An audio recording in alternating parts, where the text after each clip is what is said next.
ಆ ನಾನು ಅನ್ನೋದು ಹೋಗಬೇಕು.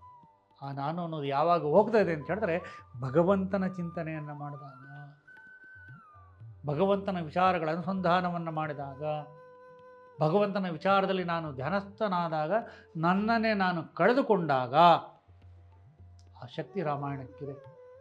ರಾಮನ ಮಕ್ಕಳು ಹಾಡುವಾಗ ಏನಾಯ್ತಲ್ಲಿ?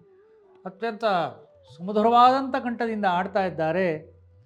ಆ ರೀತಿ ಅವರು ಹಾಡುವಾಗ ಆಸೀನಾನಾಂ ಸಮೀಪಸ್ಥಾವಿದಂ ಕಾವ್ಯಮಗಾಯತ ತಚ್ಛ್ರುತ್ವಾ ಮುನಯಃ ಸರ್ವೇ ಬಾಷ್ಪಪರ್ಯಾಕುಲೇಕ್ಷಣಾಃ.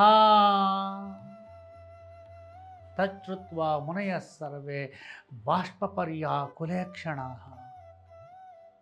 ಆ ಎಲ್ಲವನ್ನ ಕೇಳ್ತಿದ್ದವರು ಎಲ್ಲರೂ ಕೂಡ ಮುನಿಗಳು, ಎಲ್ಲರೂ ಕೂಡ ಆಶ್ರಮವಾಸಿಗಳು.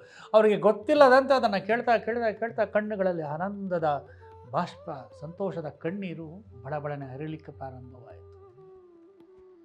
ಅದರಲ್ಲಿ ತಲ್ಲೀನರಾಗಿಬಿಟ್ಟಿದ್ದಾರೆ, ರಾಮಾಯಣದಲ್ಲಿ ಮುಳುಗಿ ಹೋಗಿದ್ದಾರೆ.